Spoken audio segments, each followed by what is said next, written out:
Just, okay.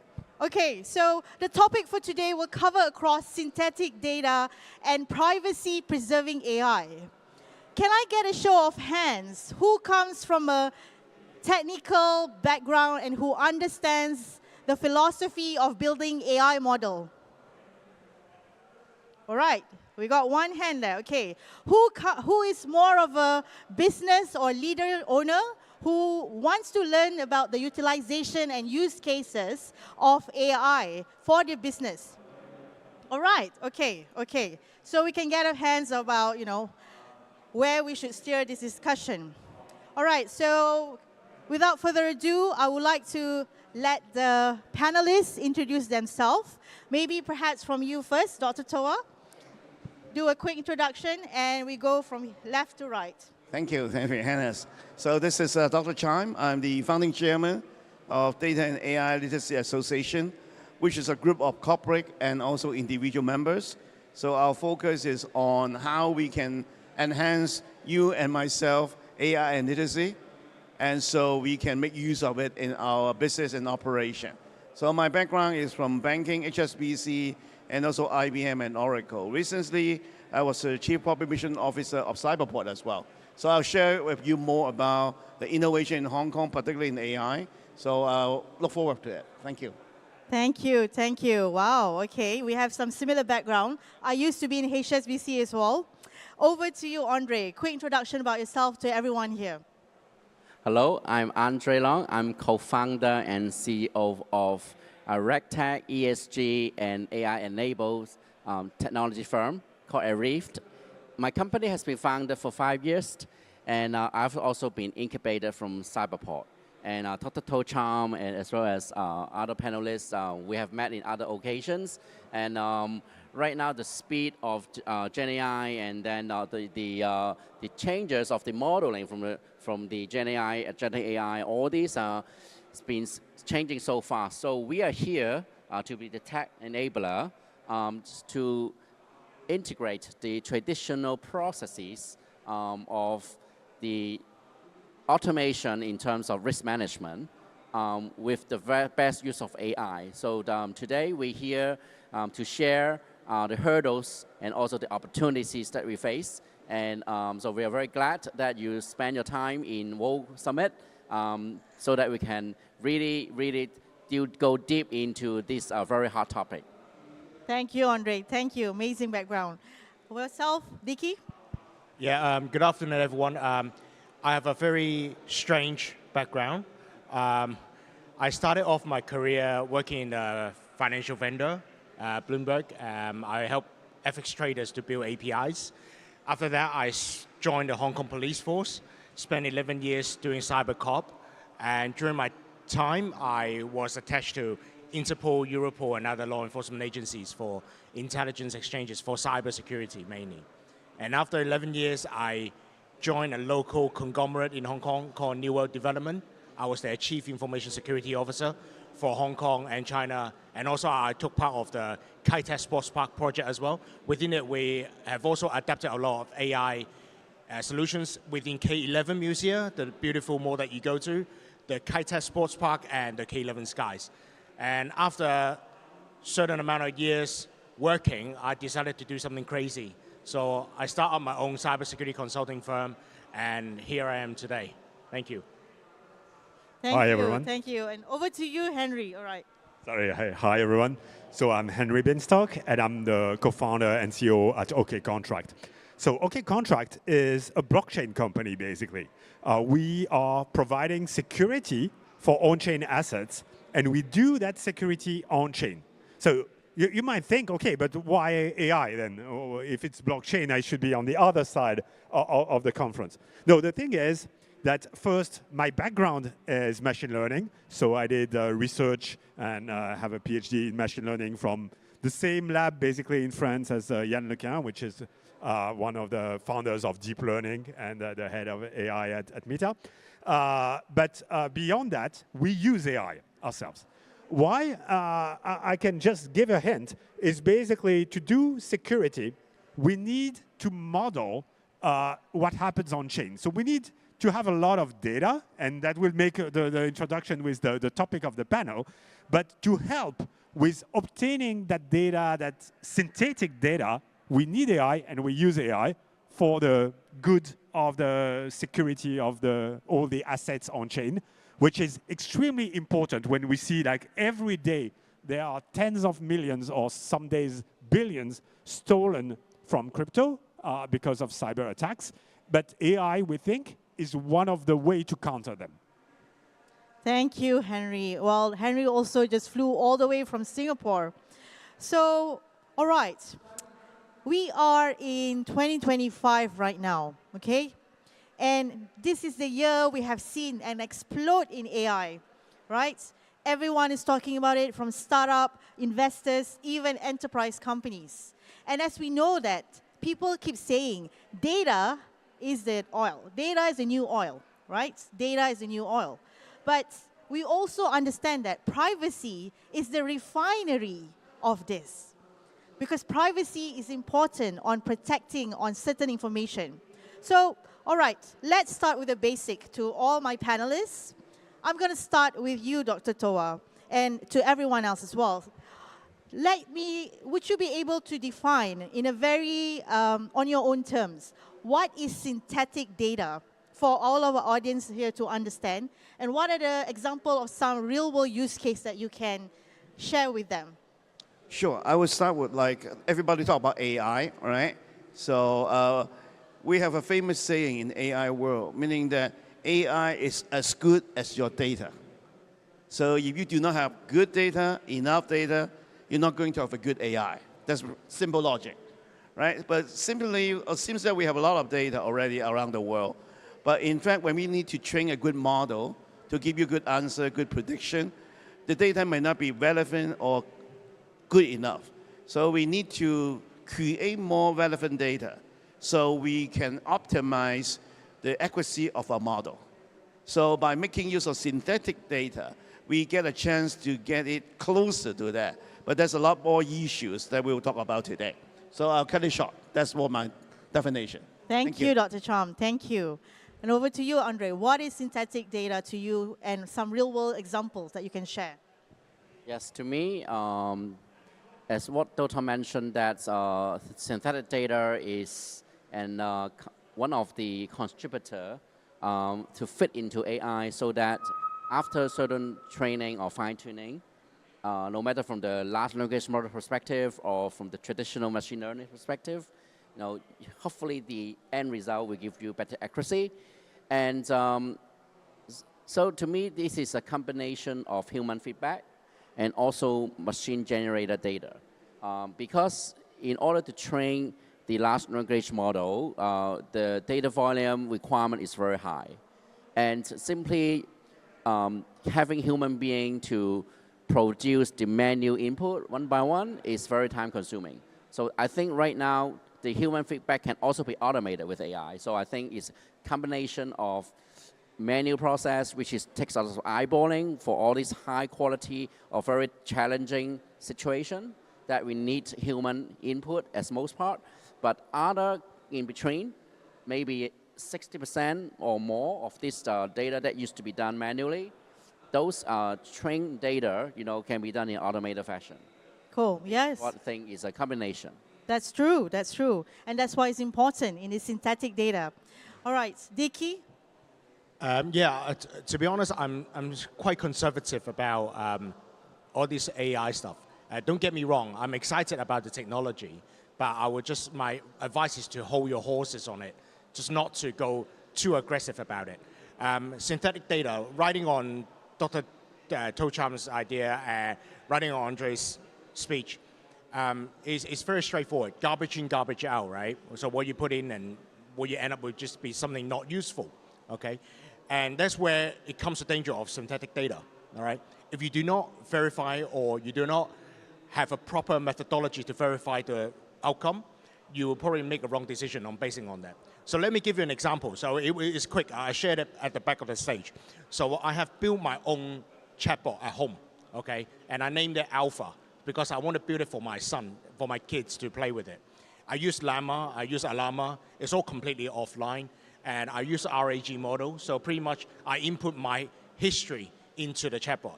So I was born in which year, what day, what month, what food I like, where I study, etc., etc. But obviously I didn't input everything, right? I couldn't remember 100% of everything. So, but then I remember I told the bot, say, okay, Dicky's wife, her name is Alice, and Dicky was a police officer. Alice works in a bank. That's it. That was the only information I gave him.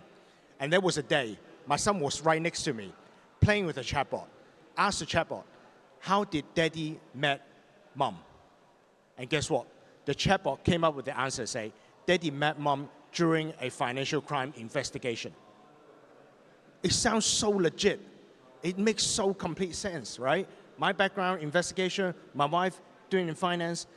But then I was thinking, at that point, I was talking to Henri and all the other experts. I said, what happened if my son didn't tell me that was the answer that he got from the board?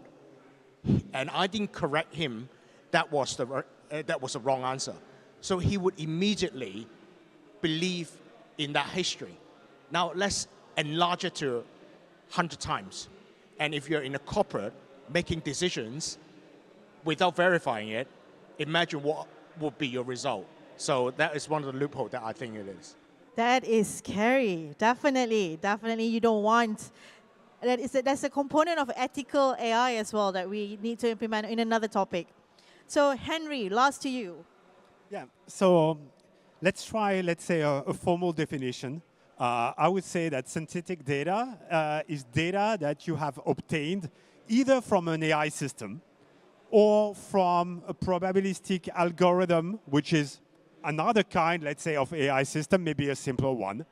And you have obtained this through probabilistic, basically, methods or means that makes a data set. And this data set has a chance of being correct, which is not 100%. But it's still very useful. So let me give an example. At OKcontract, for instance, we use a model of interactions with smart contracts. And we have a new language to help specifying what an interaction is. And we have a problem. Our problem is if we are going to train developers to use our new language, in 5 years from now, we will be just fighting for adoption and running after developers, telling them, oh, please learn my language, please learn my language. But it's not going to work. So what we do instead is we are using AI, basically, to create the specifications automatically. And the result we get are specifications that are synthetic data, because they may be right, but they can be wrong. There's no human who will ever verify them.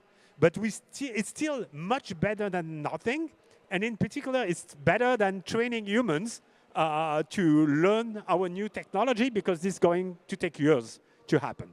So I would say this is synthetic data. It's very useful, but of course, it has some limitations. Wow, that's definitely amazing what you guys are building in OKcontract as well.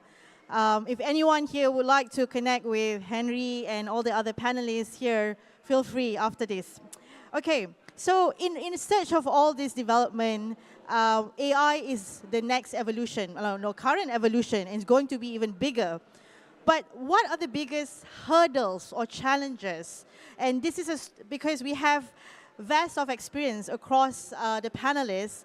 You're in data and AI literacy, RegTech, cybersecurity, and you're in Web3 smart contract, cybersecurity. So I'm going to ask this question, perhaps to Henri as well as Dicky. What do you feel are the biggest hurdles or challenges when it comes to balance data utility and privacy in AI development? Okay, let's start. And it's very important, and thanks, Hanis, for mentioning privacy. Because I would say that the hardest part is privacy.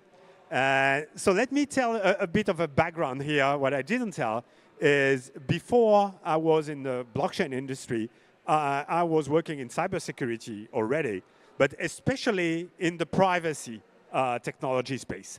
So we were designing end-to-end encryption systems so that data can stay private even when stored on enterprise servers. And there's a lot of application, including for cybersecurity products themselves. And the thing is that when you're working with AI especially, if you want to keep privacy, then it becomes very, very hard. And in particular for cost reasons. Like you may have heard, there are some technologies called FHE, fully homomorphic encryption. And it's a way to compute over encrypted data. So you have your data, which needs to be private. It's of very high value. And you want to have it encrypted. But then you want to run machine learning algorithm to want to train a model using that data. So you can use FHE, which will be computing directly over the encrypted data. So it sounds fantastic. The problem is it's 1 million times slower than the direct algorithm that works on clear text data. And because of that, it means that it's 1 million times more expensive. So maybe you're going to look for some optimizations, and it will be only 10,000 times more expensive. So you guess what? Of course, it's a major problem. You're not going to be able to compute directly. So then you have other things. Maybe you've heard about TEAS, trusted executions environments. So that's a lesser way of computing over encrypted data, but there are new vulnerabilities if you do that. So they may end up not being useful depending on your security assumptions. So in the end, I would say it's a major problem to provide both privacy and security, especially when you're using some kind of machine learning.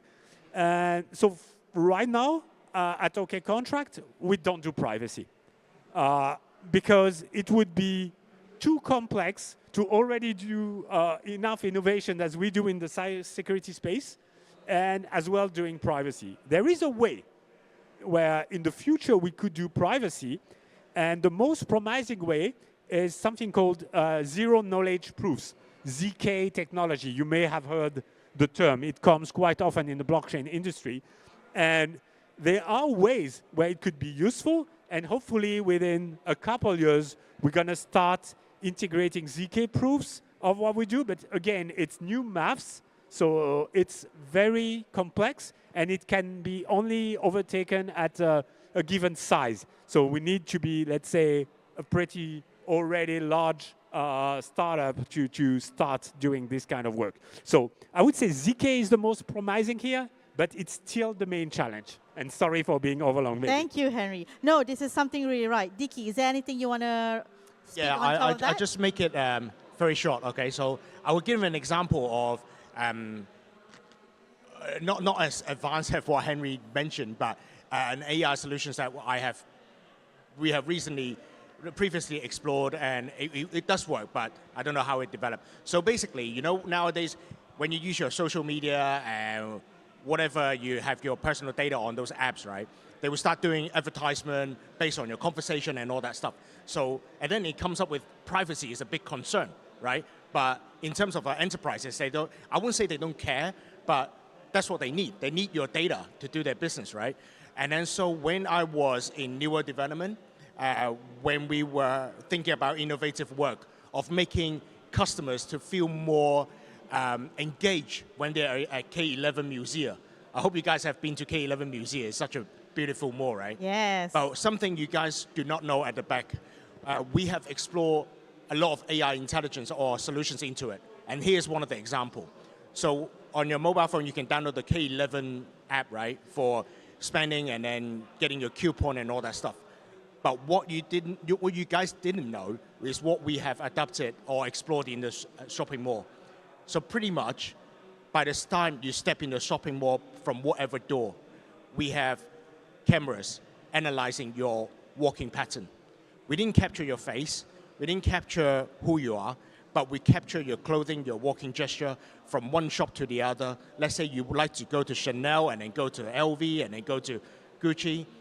And then from somewhere, you start paying through our POS system, then we know your shopping appetite. then we will know your shopping profile. So what I'm trying to say is, when we talk about privacy and adapting AI, AI solution is always there. It's out there everywhere.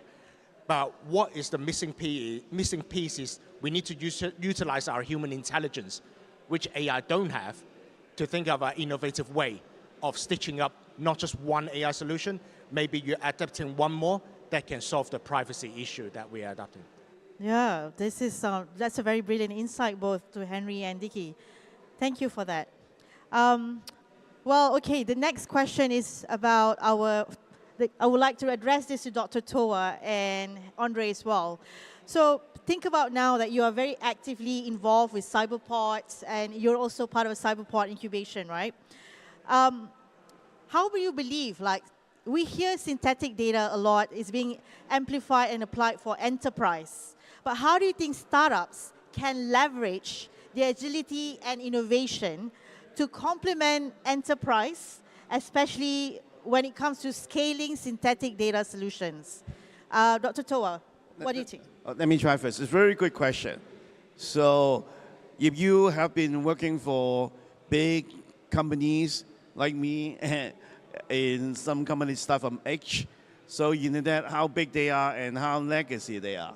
There's a lot of silos. And I think about 15 years ago, when I asked the CIO of that company, do you have enough data? They always say, I have tons of data. Don't need to teach me about big data. But they only talk about they have tons of data in some sort of areas. But everybody knows when you want to build a prediction model, recommendation engine, you need all sorts of different types of data, right? So the typical CIO thinks that they have lots of data, they don't need help.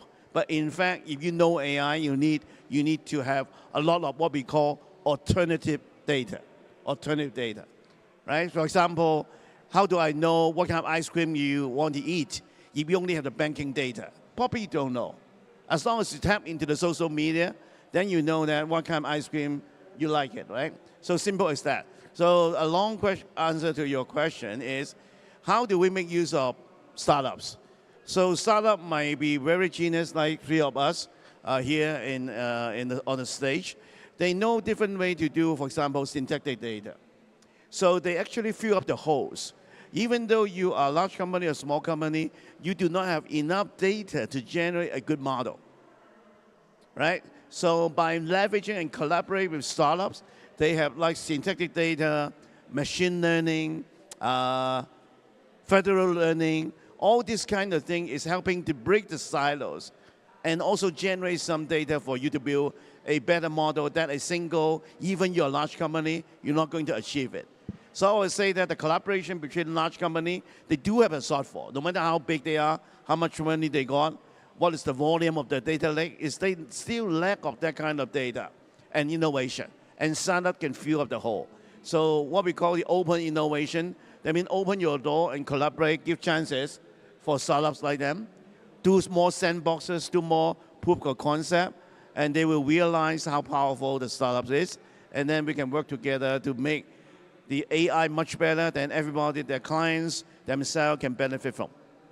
Thank you, Dr. Chom. That definitely collaboration, sandbox, and that's the best open innovation.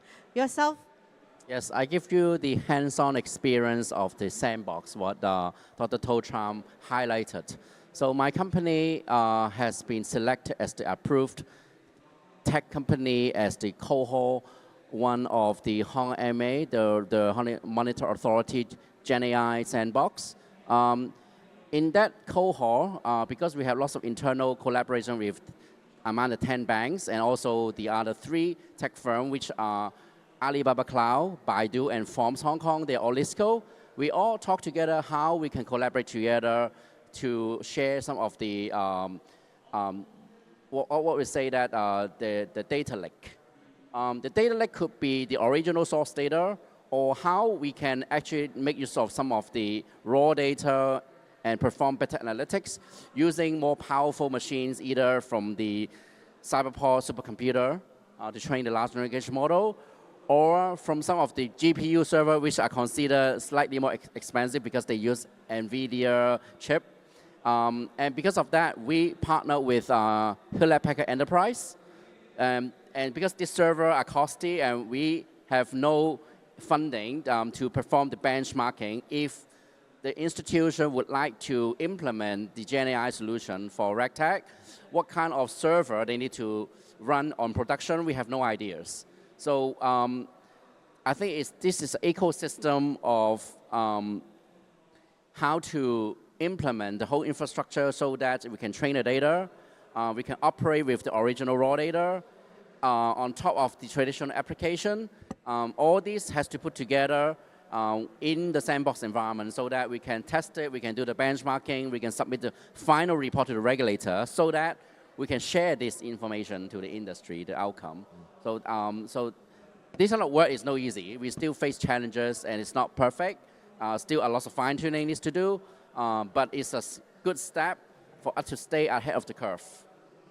Thank you for sharing this. So for everyone who are in startups or early ventures, there are ways on how we can collaborate and of course work with enterprise and even like, for instance, incubators in order to, like Cyberports, Hong Kong Science Park, in order to move things ahead. So, all right, we have a few minutes left and I would like to ask these two questions. So, relevant to something like this. Maybe this is to Dicky as well as Andre, right? Okay. How would you feel the type of cybersecurity or even like security in a shape from a landscape point of view when it comes to adapting on synthetic data and AI-generated data sets? Because there are two different things. Especially, how do we handle this in these critical infrastructure sectors? So, Dicky, would you like to answer that first? Yeah, so thank you for the question.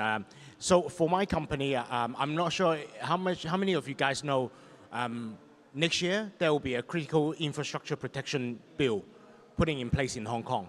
So basically the Security Bureau from the government, they have a law and regulation on critical infrastructures, on protecting their critical computer systems, okay? Nowadays, a lot of companies are adopting AI, emerging technologies into their operation environment in terms of leveraging their data to make decisions or leveraging those data to do prediction, et cetera, et cetera. But then it comes to a dilemma, right? How can you really trust those data? How can we making sure those data are not poisoned? And how are we making sure we're using the data or injecting the right data for the right model? That comes with a management that needs to come in scope.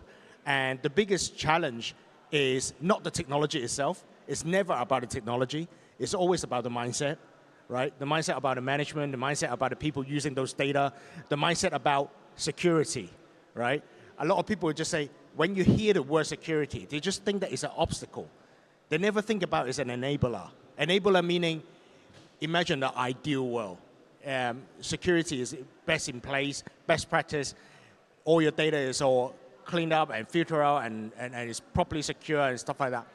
It should generate a good result, right? But then that comes with management perspective, say security is a waste of money because I don't see what's happening and I'm spending a lot of time on there. So I think it's a mindset that management will need to change and the whole community needs to change. And in order to do that, it needs a lot of collaboration. Definitely. Thank you for that. I think mindset matters a lot. And Andre, with your background in RegTech, what are your thoughts on that when it comes to differentiation of these two data sets and compliance and risk compliance adhere for that? So the data considered explainable is key because a lot of data at the end of the day is to be explainable to the regulator for regulatory reporting. And especially when you use GenAI to perform some part of the, for example, sentiment analytics or risk assessment, we need to explain where this analytics coming from based on what the base data. And the way that we handle in our solutions is we have a JSON file. For example, we need to capture large amount of links from Baidu or Google search in different languages. And first of all, we use rule-based, not anything GenAI, to capture the original data source So it means that the original data that we base on, are explainable. So I think it's just like what Dicky just mentioned. We don't want AI to guess the answer, right? Maybe they try to guess the best answer, but it's turned out to be inaccurate. So this part has to be 100% accurate because it's totally rule-based. Yeah. But based on the rule-based source data, which are unstructured, we want to make it structured and categorized with AI. Yeah. So that part is using GenAI because we believe, which through the fine-tuning of the large language model, then this can speed up the work of the traditional manual tasks by, like, say, 10 times. So that is a huge benefit to the actual compliance team.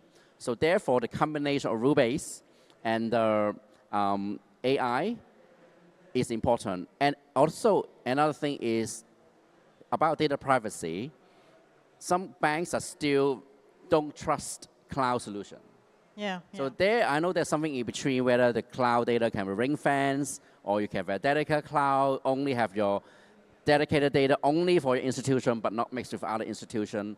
Or most expensive way will be on-premise, 100%. Yeah. So in that part, you will take away a lot of doubt about data privacy or cybersecurity because it's everything within the data center of the institution. But it's also too expensive that way. So I think the combination of the infrastructure and the choice of implementation will satisfy the risk-based approach of the institution. Yes, risk-based approach, exactly. Correct. Exactly how, not just from an enterprise, but also startup level that needs to comprehend. So we're almost one more question that I would like to ask, and of course, at the end of the day, I would like for us to give a quick closing remark with each of us.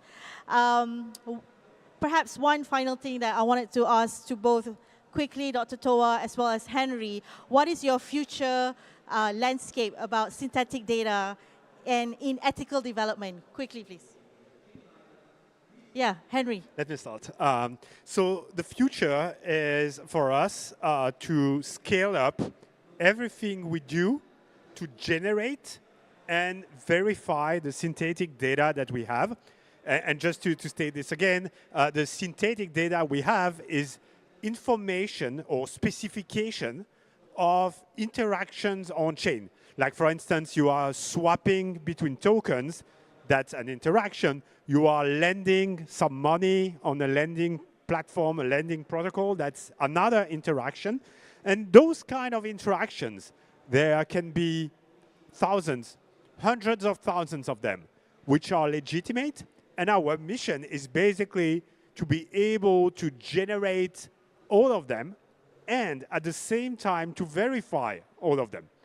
And here comes the verification part. So first, we need to scale up how we use large language models to generate all those interaction specifications. And then we're using formal methods, so which is a completely different kind, let's say, of computer science, which is about verifying the mathematical properties that we extract from these interactions so that we can get a proof that everything is correct by what has been, let's say, built by the AI systems. And then we can get, I would say, the best of both worlds. At the same time, we get the specification automatically without having developers. And at the same time, we can get the mathematical proof that the work of the AI is correct. So we can just take it and use it in our cybersecurity systems. Thank you, Henri. That is the future. That's where we're going, and hopefully within the next 2 years. Wow. Thank you, Hanis. Thank you, Henri. Lastly, Dr. Toa. Sure. I think that's back to my very important message, is we have to enhance the data literacy of everyone in your company. Because I think probably the first time you heard about synthetic data and also a lot of pitfalls and more of benefits. I think not all of us only, but everyone in the world, everyone in your company need to have the awareness, and this is two sides of it. One is how we can make use of synthetic AI to make your model even more accurate, more powerful. But on the other hand, we have to know the risk. Not only the data privacy, but how about bias? If your data have bias, using synthetic data, you'll create even more bias. So your audience, your users in your company need to understand all this sort of risk exposure while you are enjoying the benefit of your optimized LLMs. So I think the data literacy, democratize data literacy, including data governance, synthetic data, all that is not an option, it's a must. Definitely. Risk-based approach, ensure that your risk exposure are being comprehensive. And of course, Henri, what you mentioned on ethical development, right? This is something that we need to comprehend. So I guess we're almost running out of time. And everyone give a very big applause to Dr. Toa Cham, Andre Leung, Dicky Wong, and Henri Binsztok. So thank you everyone for having, and my name is Hanis Harmiles. Thank you. Amazing. Thank you, Hanis. Wow, keep the energy up. That's fantastic.